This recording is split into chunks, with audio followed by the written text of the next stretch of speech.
Professor Rocha, how are you? Nice, very nice to meet you. Nice to meet you as well. Oh, I think that we are already live. Okay. Then we shall start.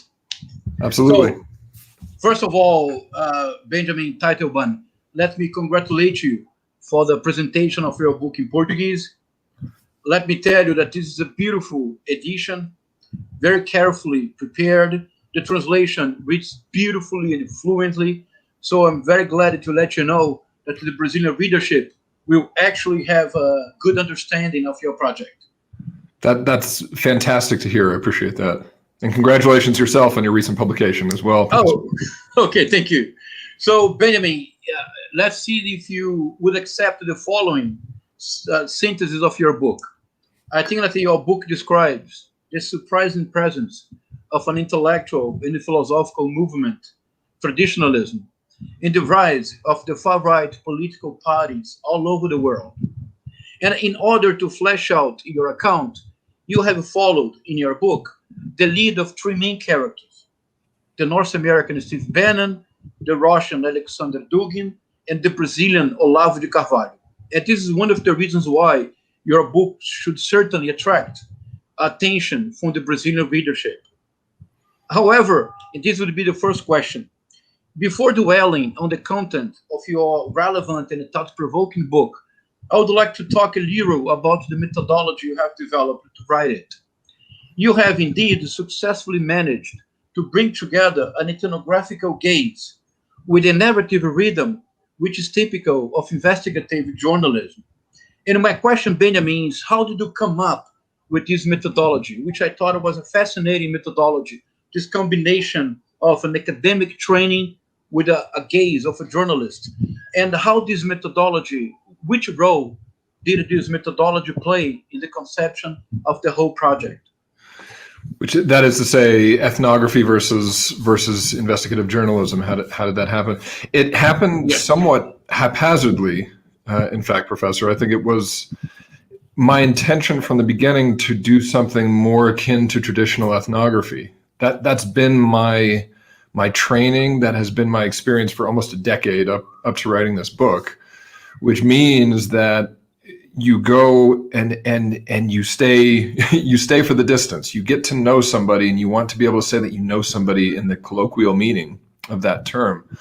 You spend a lot of time. You don't do formal interviews. Formal interviews are useful, yes, but of greater use is being around someone quite a bit and spending informal time with them, having informal observations. I had, for example, 20 hours of on-the-record interviews with Steve Bannon. I probably had twice that much of just informal time around him, his family, his handlers, and also, of course, had more time around Olavo than just our taped interview. And that's the real goal of ethnography. It also does not pay as much attention to relevance, which is what guides the journalist. You don't, I think, as a journalist, you want to find what is relevant, and you also want to maintain a little bit more objectivity. You don't want to get that close to the people you're studying. An ethnographer does the opposite. So I started out wanting to do that when I thought I was going to write this book. My editors were very convinced, more convinced than I was in the beginning, about the topical relevance of the book's subject, and put a harsher deadline on it, but also started pushing me to pay more attention to topics, events that had direct relevance for contemporary politics. And in that case, what I was following suddenly became a slightly different subject, and I started to have, of course, shorter exposure to some of the people I was studying, and also trying to map out a story.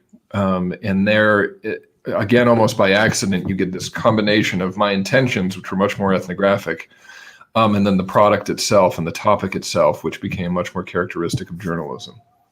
So it's not theorized, it's not specific. I moved in between the two, but I hope it produced something intelligible for readers. Yeah.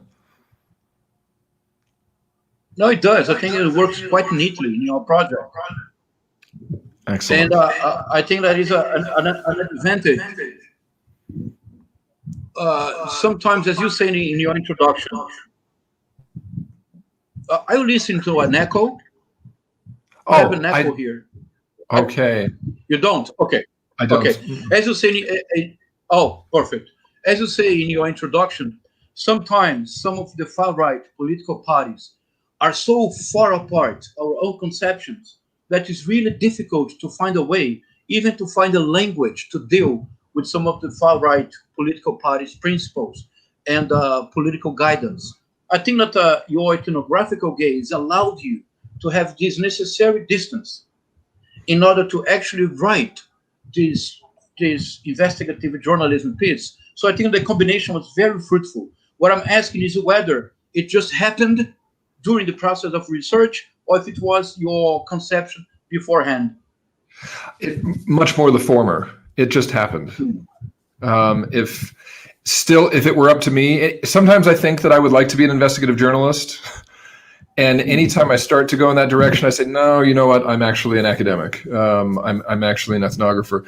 If it were up to me, I would have made this a 5-year project and just gotten to and just followed the people over and over and over again and done what an ethnographer normally does. But the topic was too relevant to do that. We felt the need to publish was too urgent. And so it cut that off. On the other hand, that might be good for the book because my instinct to dwell on details and to look at long-term pictures is not always helpful to all. And it reduces the audience and there's always a risk, of course, that you obscure the big picture, immediate, obvious conclusions to be drawn about a state of affairs. And that so having editors, having a story that said, okay, quicker, no academic, do not dwell on academic issues. Having somebody say that might have made the book a little bit sharper and to the point. Absolutely. Well, but you can always write a second book, War for Eternity 2, The Mission. Yes. War for the even more eternal. Yes. The academic mission, and then you take 5 years to write the book. Yes. Yes.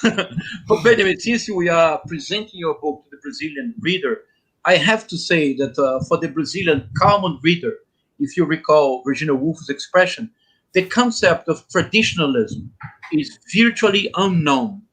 How would you present the concept for your Brazilian audience? So traditionalism, the first thing that I would tell a Brazilian audience is that initially traditionalism is not a political ideology.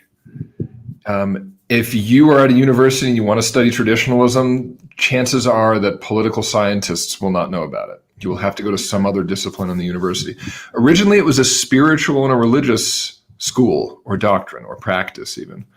And it still is for a lot of people. There are big sectors of the traditionalist world that have sworn off politics, that have essentially withdrawn themselves from society and think that is true to the teachings of it. However, especially in the 1930s, a branch of traditionalism enters politics. I do not think it is any accident that it enters right-wing politics. And some of its core ideas are this, that as time moves forward, things degrade. That is to say, at a very, very basic level, it opposes progress. It believes in cyclic time as opposed to linear time. It believes that instead of humanity at large, nations, etc., instead of humanity progressing and gradually getting better, improving its state of affairs in the world by its own initiative and industry, instead, the best that we ever have been is a time in the past.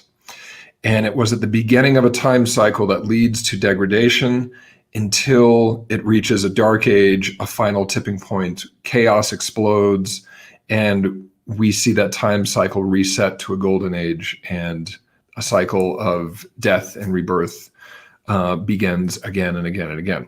So at that very basic level, it is anti-progressive, anti-modernist in that sense, anti-liberal, I would say, in that sense as well. As you move on in traditionalism, some other key topics that one would find are a belief in a particular hierarchy, explanations of what it is that was good in the past that has degraded and why the present that we're living in now is so bad. And in virtually all cases, that opposition is going to be a past of spirituality and a present of materialism. Figures like Julius Evola have also racialized that distinction to say that the past was more, let's say, racially segregated, segregated by gender norms, where the highest ideals were not only spirituality and a respect for the past, but also Aryan race in various conceptions. He has a complicated conception of race, but opposite Semitic or non-Aryan peoples that are going to predominate in the later stages of darkness. And with that, I'd say another key point there is that what they think was so great about the past was order and boundaries of all kinds. In some of the original conceptions of traditionalism, hierarchy itself, the existence of a sort of caste hierarchy we might be familiar with if we know something about Hinduism, that existence is itself something that degrades over time, so that you don't get a new hierarchy in our age of decadence, but you just get no hierarchy, you get no boundaries. It's a borderless age. So you have those distinctions. The last thing that I would mention is that typically traditionalists will look at our age today, look at the Dark Age, and they will see a concept that is sometimes called inversion, which is that they believe in our age of decadence, where there are no real boundaries, where spirituality has been erased, and where segregation of various kinds has been erased. You will see official functions, official roles, professions, institutions that perpetuate the opposite of what they're supposed to, that are inverted in their role in society. What do I mean by that? Doctors, instead, they are officially supposed to make their patients healthy. Instead, they will promote non-health, right? They will promote sickness. Professors like you and I, we are supposed to teach. We will not teach, we will misinform. Journalists will misinform. Governments will, yes. Go ahead. And that because we are advocates of cultural Marxism, of course. Yes. And again, borderless materialism, right? I mean, there's the things that internally work together here, of course. Governments will, democratically elected governments will misrepresent the people. State militaries will be enemies of the people rather than their protectors. That's one of the hallmarks of this Dark Age, and it's one way, I think, where we can see all of this coinciding with populism, conservatism to an extent, but there's enough overlap here that it's no accident, I think, when traditionalism enters politics, that it enters in the place on the political spectrum that it does. That is precisely my next question. I think that the summary you provided help us to understand why the production of chaos is so important for the far-right political movement. If time moving forward cannot but produce decadence, if you produce chaos, you are going more fastly to return to the past cycle. So I think this is a very important point. However, it is not so clear how you can have this connection that was established so strongly, so tightly between traditionalism, nationalism, and populism. So could you please tell us a bit more about how those connections were made possible, and which role did Bernard, Dugin, and Olavo de Carvalho play in the establishment of those not necessarily clear connections? Absolutely. Let's start about why don't we emphasize the clarity of the connections first before we talk about where they fall apart. A traditionalist, a right-wing populist, and a conservative might all share the belief that the past was better than the present, right? A skepticism towards progress, at least, is a hallmark of conservatism. It's found in the title itself, in that word itself, conservatism. A traditionalist and a populist, not so much always a conservative, but a traditionalist and a populist might also share a common and almost identical skepticism to the establishment. And by the establishment, I think we mean our major institutions in liberal democracies, the media, the universities, and the government, first and foremost, okay?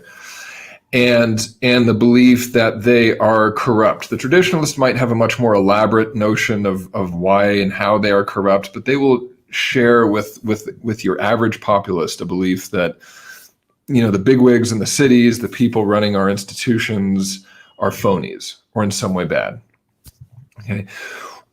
What they don't share can sometimes be stylistic. It can be the esotericism of the traditionalist, the Easternism of the traditionalist. That is, it is its own kind of brand of cosmopolitanism, even though they would never use that word, right?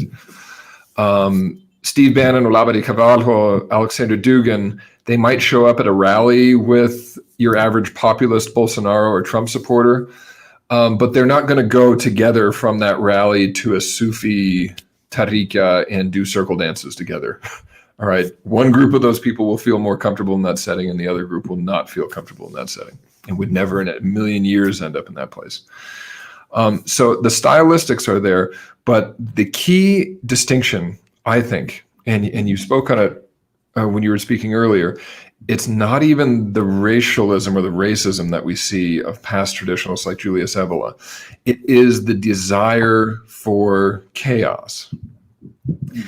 Now, a protest movement from the right, a populist movement from the right, might want to tear down the government, and they might want to see it replaced with something else, though, with one more akin to their liking. The traditionalist doesn't really see a point to that, and they don't see a point in really building or creating anything on their own actively.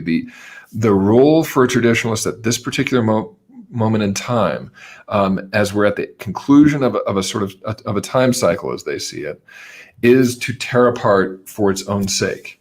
Doing that will make space for something new.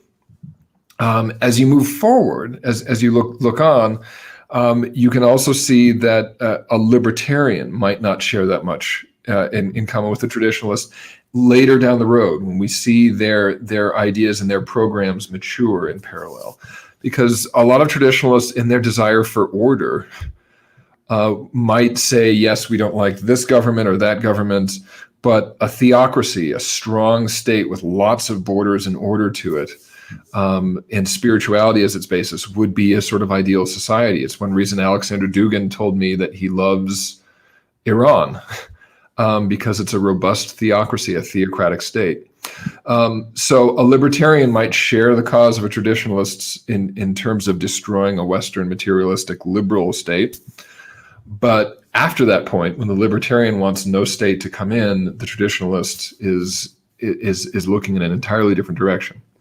So if we back up, the question that you asked me is how do they all interact? And the answer is that it's a temporary alliance, I think. Mm-hmm. And what was still surprising to me was that if you study the right-wing milieu and you see all of its various factions that are a sort of alliance in some way, shape, or form, the people who have come to power, the right-wing populists, the European nationalists, their road to success has proceeded by distancing themselves from virtually every other sector of right-wing, far-right ring extremist activism. Militant neo-Nazis, skinheads, fascists, openly identifying fascists, militants, and things like that, as well as the tiny, tiny little collection of weirdos, traditionalists, who would just show up at events. That's who traditionalists were. They're not big enough to be a faction in the right. They're just the oddballs who would show up in more extreme settings. The populists have, in Europe, worked so hard to say, we are professional, we are legitimate leaders, we are not associated with the extremists, you can vote for us, and that was their success. So to see in the West, Greece is another issue, Hungary is another example, but to see in the West a combination of the right-wing populist leaders who win and who govern with this marginal wing of far-right activism is a real surprise. Yeah. In your book, you guide the reader through three characters. Your meetings and your readings of the works of three characters: Steve Bannon, Alexander Dugin, and Olavo de Carvalho. What is your appraisal of their roles in the rise of the far right in their respective countries, the United States, Russia, and Brazil? And how do you see the possible relationships among them? It's my appraisal is that it's very hard to measure all of their influence because all of them are these influencers, right? Strategists, intellectuals, ideologues, and it's hard to quantify it. Olavo de Carvalho stands out as being one whose influence is not really questioned. I think everyone, you can correct me if I'm wrong, but people seem to realize that no, he doesn't have an official role in the Bolsonaro government, but he's tremendously influential over the movement, the popular support that is foisting him up. He can engage in fights with members of Bolsonaro's cabinet and win, and continue on. That attests to his influence over this soft power. Bannon has had a different type of influence. He's not a public figure in the way that Olavo is. He has been a strategist. He has been pushing the front figure, Trump in this case, to do certain things, to take certain stances, to adopt a certain program. And he's also been narrativizing Trump and to people around him. One can point to his, much more tangible impacts as a campaign manager, the way that he has attempted to manipulate advertising to voters during the elections. He did that as well in Brexit before. But I think that we really see the influence of him as a traditionalist more in his pushing the actions of the politician, of the actor. And where his influence begins and ends, it's hard to say, but I think he certainly fomented the chaos of Trump, the recklessness and the disregard for the norms of democratic institutions, which we perhaps will get to later. But those features of Trump were stoked by Bannon against other people in his cabinet, like his son Jared Kushner, who was really trying to rein Trump in. So that's a way that I think we can see the echoes of Bannon. Alexander Dugin is altogether more complicated than the two men we just mentioned. He also hasn't really had an official role in the Putin government, although the qualifier to that is that we see him on the international stage functioning as some sort of emissary from the Kremlin. And U.S. intelligence has labeled him as having been sent by Putin to certain foreign countries. There are people who question that. But whether or not it was Putin's intention or not, Dugin ends up being a sort of unofficial diplomat. And his influence, his belief is that you could promote tradition and oppose modernity by uniting anti-liberal nation states around the world. He's very invested in geopolitics. And it's hard to say exactly what impact he could have had in that respect, but he certainly has fomented anti-government actors in Ukraine, in and around Georgia. He has played some role in helping to keep the alliance between Syria and Russia, and as well, in a complicated way, Turkey. That interaction between those states, he has been an intermediary there. So again, to simply say he's a kook is not right. He was an instrumental player, for example, in the negotiations after the shooting down of a Russian airplane in Syria during that conflict just a few years ago, keeping that alliance together and thereby keeping the United States out. And then, of course, especially with Olavo and with Dugin, they're public intellectuals who produce texts. In Olavo's case, we're talking more about tweets and YouTube videos that build consensus among a certain sector of society and build sympathy. So that again is hard to measure, but we would not want to overlook it. Oh, João, I can't hear your mic.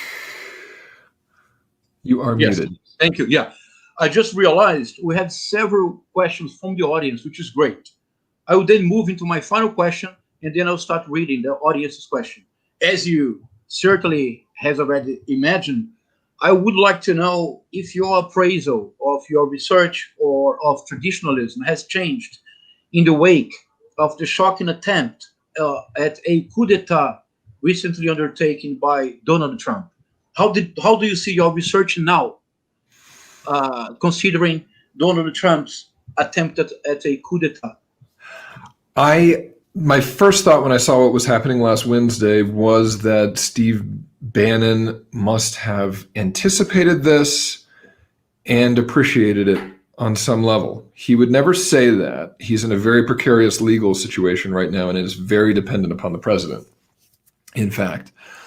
But what we saw was upheaval, chaos, and also a divestment in the functioning of a liberal democratic state, a sort of disregard for it on plain display.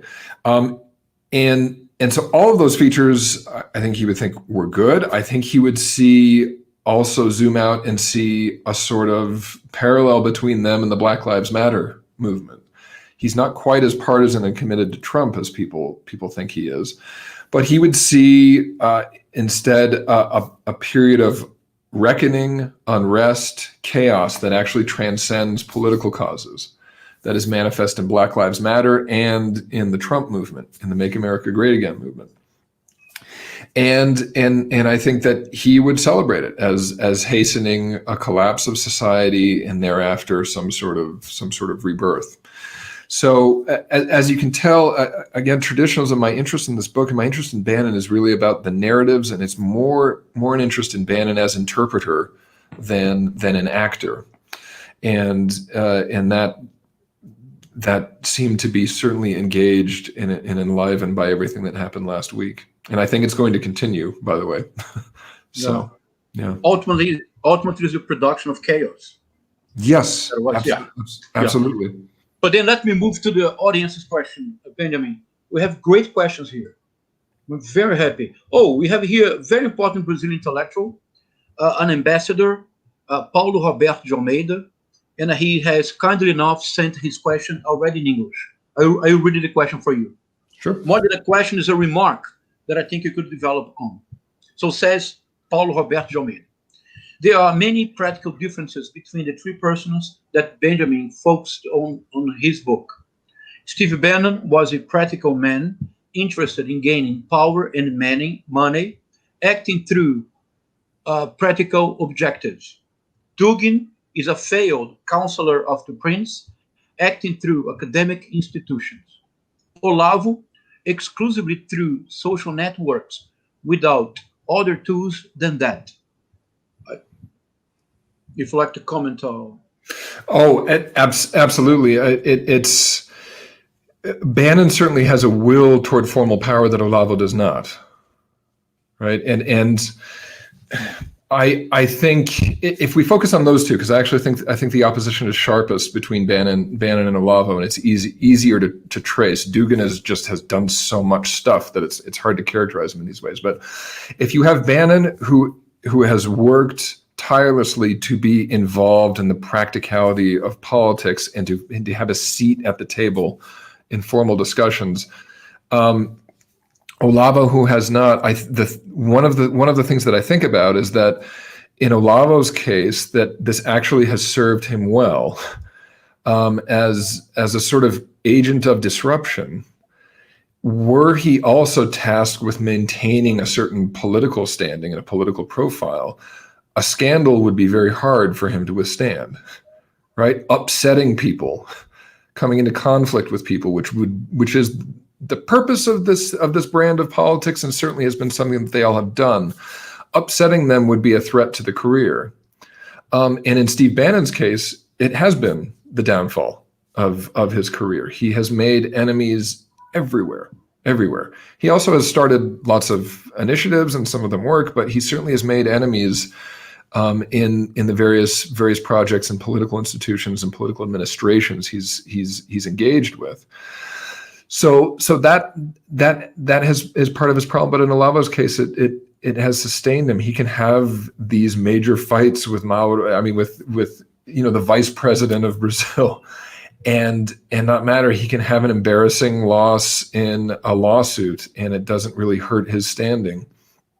And he maintains that that stance. One could also say that Olavo is more in line with the ideals of traditionalism by not investing in the institution of government and of democratic government, let alone media. He's operating himself as his own actor through social media, rather than thinking that other media or democratic institutions will actually allow authentic representation of his voice. Steve Bannon kind of waffles on that. He wants to get into those channels, but he's more than happy to subvert and undermine them. Benjamin, once more, we have great questions here. I'm very happy. So, a question from Thais Rodrigues. So she says, YouTube recently banned Steve Bannon's War Room podcast channel after Rudy Giuliani's interview. Professor Teitelbaum, could you comment on recent debates about misinformation and free speech? Sure. I mean, I think that it's a tremendous setback for the radical right to be experiencing what's going on right now in social media and YouTube and Twitter and across those channels. This has been their key method for subverting journalism, of course, and not just that. I think that we underestimate. This is something that you would learn from studying Steve Bannon's activism in the UK in particular, in the early stages of the Trump campaign, but also the ability for people on the political fringes to build communities amongst themselves and to build echo chambers. That certainly picks away a major tool for these actors. There is, however, if you want to know my take on all this, I'll try and give it briefly, because if we have questions coming, I don't want to talk for too long.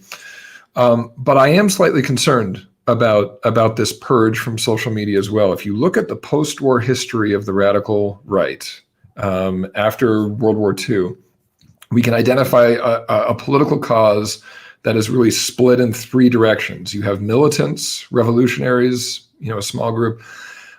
You have politicians who have decided that they're going to moderate themselves enough to be viable candidates in liberal democratic elections. And then you have a third category of people who have sworn off politics and revolution, and that's typically where you find traditionalists, the more despondent, withdrawn activists who might invest in literature and things like that, but are not going to be participating in trying to change society. And having that spread, having that split of a cause has actually pacified the radical right, I think. It has made it politically weaker, on the one hand, because it's divided.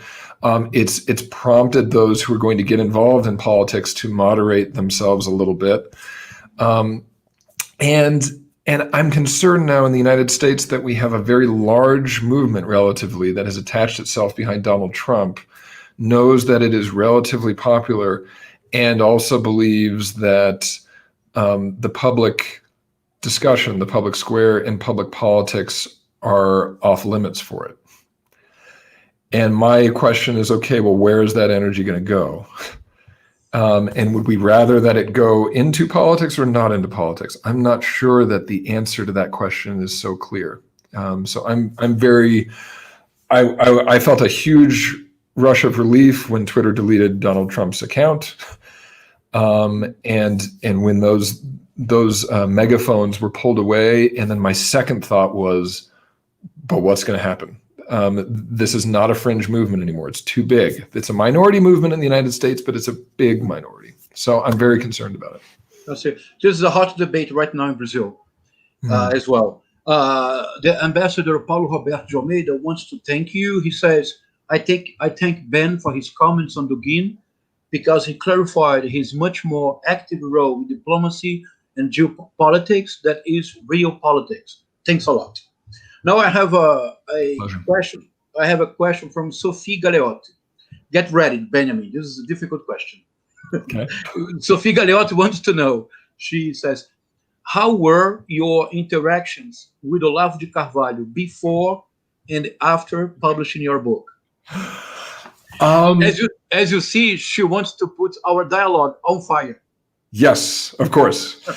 So I think before they were positive, actually.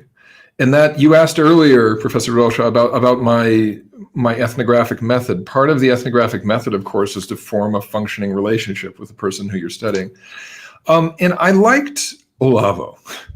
I didn't, of course, we're not on the same side politically, but I like weirdos, right? I like eccentrics. And, his family was warm, and he's curious. He has an odd and an interesting background. So all of those things were at least peculiar to me. As we started talking politics, of course, I noticed a major distance. And the more, the more I learned about his social media behavior, of course, that certainly gives a different impression. But the big point is that it was positive. I enjoyed my visit to his house. He was very hard to get a hold of course, but it was positive. I didn't quite expect, knowing that how he reacts to journalists and people who write about him, I still didn't quite expect the response that I got. And I haven't interacted with him since the book has been published. But when I saw just how fanatical and how much time he put in to responding to the book, that shocked me. And it's hard not to react to to the dirty language and things like that, even though I'm used to it now. But all of that to me attested to the fact that I pushed some button. My impression is that Brazilian society in general knows about his eccentric background, right? Know that he's an odd guy and an odd character and a loose cannon. Your crazy uncle is what we would say in the United States. But something about contextualizing, specifying his history with Shones set him off in ways that I did not anticipate. And I went from feeling like I really needed to listen to his words carefully, because I think it's very important as a scholar of the radical right that you hold yourself accountable to the people you study, because no one else is going to. And I've seen this, I could publish lies about the people I study and it would have zero consequence on my career, and that's not good. So I really wanted to listen to Olavo, but the deeper I went, the less sense that it made. He published a video, what was it, a month ago or maybe a couple of weeks ago, something like that, like an hour long, making all of these rebuttals, arguments against points that I don't make in the book. I don't think he's read the book. I think he's read little snippets of it. I think his first batch of comments were all based on the subtitle of one of the English versions of the book, and he didn't want to belong to somebody's circle. He was not part of Steve Bannon's circle. But the video is all about how he actually did not like Fridtjof Schoen and how he left Schoenstarica, which I write about. His criticisms of Julius Evola, which I write about. His criticisms of René Gonon, which I write about. His ultimate affiliation with traditionalism, which I eventually say is not the kind that could be simply labeled traditionalist in any plain way. So it's been frustrating. It's been frustrating and disappointing. I have to admit, I would rather have a productive exchange with the people who I'm writing about.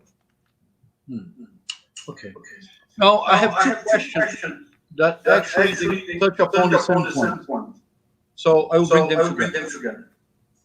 Felipe Couto asks you, do you think that traditionalism takes on a strategic role in the alt-right movements, or is it just one among several movements such as anarcho-capitalism, Eurocentric paganism? And Mateus Zeferino asks you, Professor Teitelbaum, what importance do you attach to non-traditionalist right-wing currents such as libertarians and anarcho-capitalists? These are a couple of great questions. I would say this: prior to really learning about this story, I would have said that traditionalism was one of the least important and influential streams in the radical right. My assessment of that would be in part because of just sheer numerics. The fact that there are very few people in this broader movement that has transformed politics around the world, right-wing populism. There are very few people, even within that world, who know about traditionalism. So we would have to say that it couldn't be viewed as a major stream. The one qualifier to that is that even though Alain de Benoit has waffled on this a bit, I think a major, certainly an influential, methodologically influential school in the radical right, the French Nouvelle Droit, around Guillaume Faye, Alain de Benoit, a lot of their thinking and their methodology to me seems to emerge from not just Antonio Gramsci, which a lot of people know, but also traditionalism. Alain de Benoit is a wonderfully attuned and skilled reader of Julius Evola. So you have that. So I would say not influential, but then all of a sudden we see these very elite ideological positions in the international right-wing populist movement, not the politicians, but the thinkers, the gurus, the places where you will see ideology in action, have turned out to be these figures with an affiliation with traditionalism. And that all of those figures are operating in ways that I think are quite intelligible and attest to that ideological orientation. Of course, the embrace of chaos and the disinterest in creation and the functioning of a government in any intelligible way, but also a disinclination to let's say established methods of learning about and operating the modern world, if that is science, media, government again. Seeing all of those features and then eventually also looking toward a sort of international, supranational alliance, all of that testifies to traditionalism operating, but it is thanks to a small number of individuals. Carlos Alberto Jr. has a very good question, Benjamin. He says, "Good afternoon. Congratulations on your work. I would like to know if Benjamin has any information about the degree of advice given by Steve Bannon to Bolsonaro during the 2018 campaign and at the beginning of the government in 2019. The only not a lot. Of course, Ernesto Araújo is the person who Steve has been communicating with most, and their interest. It has most of what they've been talking about is China. It's been about it is that geopolitical campaign that I think was already well embedded in those sectors of the Bolsonaro government, that you need to have a Chinese, a pushback against China. Brazil belongs in the Judeo-Christian West. It belongs with the United States. Make that happen. But beyond that, I'm not sure. I've heard, and I wrote about this in the book, there was some commentary, some discussion about media, and in particular, a lot of concern about reining in CNN Brazil and keeping CNN Brazil out of the country. But beyond that, no. I think that perhaps the Steve Bannon's influence was really important in the digital social networks in the Bolsonaro's campaign in 2018. It was truly innovative in Brazil. That perhaps there, Steve Bannon had something to do with it. Perhaps. I mean, one can of course see a sort of a red line from Brexit, Trump, Bolsonaro in that function.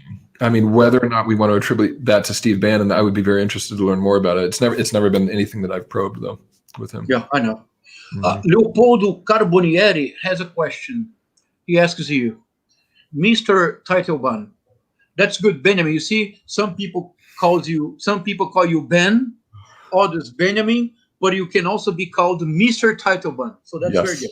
So, Mr. Teitelbaum, thinking through Foucauldian terms, would you agree that what is socially considered the truth changes from science to spirituality? Oh my goodness. These are heavy questions. Yes. Actually, Benjamin, this is not a question. It is a suggestion for a new book. Yes, I was going to say. Yes. Yes, I do. I do. I'm not sure that I can elaborate on it much more than that. But of course, there are different types of truth. There's a major and an important and a distinction to be made between scientific truth and social truth, just at a very, very basic level, and in a way that we shouldn't necessarily malign it. I think I'm very open to the notion that a spiritual truth is part of that dynamic. I'm not sure how to relate that to our topic, but I appreciate the question. Perhaps one of the strategies used by the far right is precisely to insist on the fact that there is no such a thing as truth, that therefore they always may rely on the production of narratives, which is... No, go ahead. Yes. I mean, Alexander Dugin is the one who has theorized this best, of course, yeah. And I'm very skeptical of the notion that his ideas around this actually translate into any wider critical mass of supporters in the far right. But he was very interested in the existence of separate truth regimes on a national level. Yeah. Right. Yeah. Or, if you pushed him on it, he would say at the level of design or some smaller, more socially significant collectivity. And what that does, of course, it doesn't just allow for an opposition between, let's say, popular and scientific knowledge, but certainly allows different competing nation states or different civilizational blocks to reject the claims and accusations of another one. I don't have a nifty theoretical response to that, because I think it's obvious, especially to someone being trained like myself in anthropology, that you are struck by the existence of multiple truths and the way that they can operate and the way that they can sustain themselves. It is at the very least a reminder to, I would say, my academic colleagues that there is not inherent goodness in that idea, that there's not inherent virtue in the observation that a sort of imperialistic Western notion of truth and science and knowledge is something to be fought against. That will necessarily lead you in a good place, because it can be instrumentalized as well on behalf of people trying to spread deliberate non-truths to a society. It's a challenge and something to be negotiated. I don't think that you have an overarching theoretical response to that. There is a very sweet message here from Dom Leão II. He says that he thanks you for the book, and actually he bought the book and he just received the book yesterday and he started reading it. So fantastic. Thank you. This is the message that every single author likes to receive. Yes, of course, always. Well, I appreciate. Best luck, and I hope it's happy reading for you too. Well, Benjamin, as you know, I've read your book with great interest. And concluding it, I was surprised by a potential paradox and would like to listen to you a bit about it. And of course, if you agree, that is a paradox, if there is a paradox there. Traditionalism necessarily has to rely on eternal truth, isn't it? You cannot be a traditionalist if you do not actually believe that you are fighting for truth which are eternal. However, the far-right movements that either partially, indirectly, that took advantage from traditionalism and the traditionalists, they are entirely based on the production of alternative facts. So there is a potential paradox there, isn't it? That in order, Yeah, I mean, there are two things to say about that. I mean, one, traditionalists do believe in a sort. There's a paradox in traditionalism of pluralism and universalism, and there are those who would think that the emphasis between the two will mark someone as being political or non-political in traditionalism. But they believe in not just an eternal truth, but a singular truth. However, they also think that there are select ways and passages to that truth that different people at different times will have to take. This is the religious pluralist idea of there being multiple paths up the same mountain and leading to the same apex at the top of it. And that, no one should, unless you're Fridtjof Schon, unless you're one of these very advanced figures, you should not try to traverse all of the paths. You should pick one path, and if you really follow it, you might come a bit of a ways up. That allows for that, the simultaneous, the paradoxical universalism and particularism there. The other thing, of course, is that they might not really believe, all of these populists, in there being a plurality of truths about the world or about their own situation. They will sometimes view a plain distinction between the official, modern, corrupt, inauthentic, dark age account of the world that they are living in, opposite the actual true one. And that's the actual true one is the realm of alternative facts and alternative truth, right? And it really, it's not a rejection of the existence of fact. It's just a belief that everything that everybody else believes is corrupt, is the Kali Yuga, is this mistaken version, and their version is going to come out, and at least they're going to support it. So a number of different dynamics surrounding that very, very important issue. Do you think that Donald Trump's failed attempt at the coup d'etat, it will bring the notion of alternative facts to a collapse? Do you think that perhaps we may, in which sense is the reaction of Twitter, Facebook, also a reaction of a government as a systematic production of alternative facts? Yeah, if I can stick with the first question, that's a bit more tangible. I think there are too many Trump supporters who are too angry and who feel too, in my mind, the unavoidable purge, nonetheless is going to leave them wanting to, hungry enough to create a collectivity amongst themselves that they will. If that means that they create another internet, there are enough of them to do that, right? Oh, I see. Yeah. And so if the broader question is whether or not his failure will perpetuate or stop the creation of alternative facts and alternative echo chambers and counter narratives to society, I think not at all. I think it will perpetuate it. If I'm feeling in a cynical mood, I say it's going to be much worse because there's going to be even less points of contact. I've heard people say that in the United States, what we're looking at right now is probably Fox News serving as the bridge between two different Americas.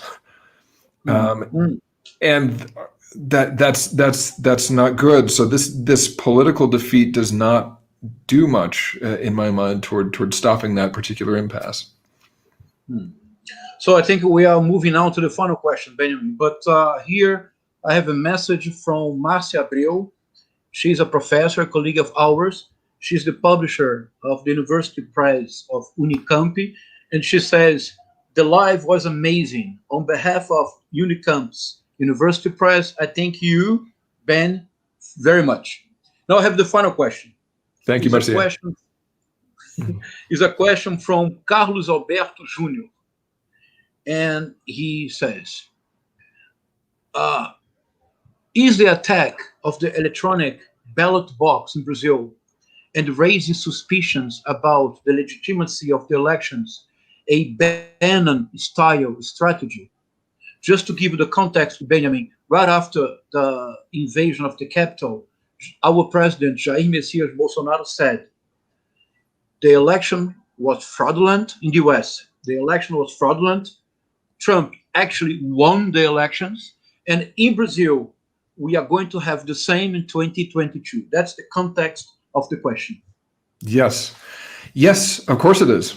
I assume that Carlos was anticipating that that there's a parallel here. In both cases, you are undermining faith in this modern democratic institution, namely elections, and representative democracy thereafter. I'm not sure that let's say Bannon would want to see the necessary consequence of that be a dictatorship, right? I think he would be more excited just about unrest. General unrest. Maybe Bolsonaro gets thrown out, maybe he doesn't, but just a churning of society would be more attractive. In Bolsonaro's case, one can't help but think, especially because of his military background, that all of this is kind of setting the stage to build sympathy for a more authoritarian assertion of order in society with himself at the helm of it. But there's a double-edged sword in that, is if you undermine trust in any register of sympathy, no one knows who to believe, and there's mass distrust, and there you have a chaotic situation.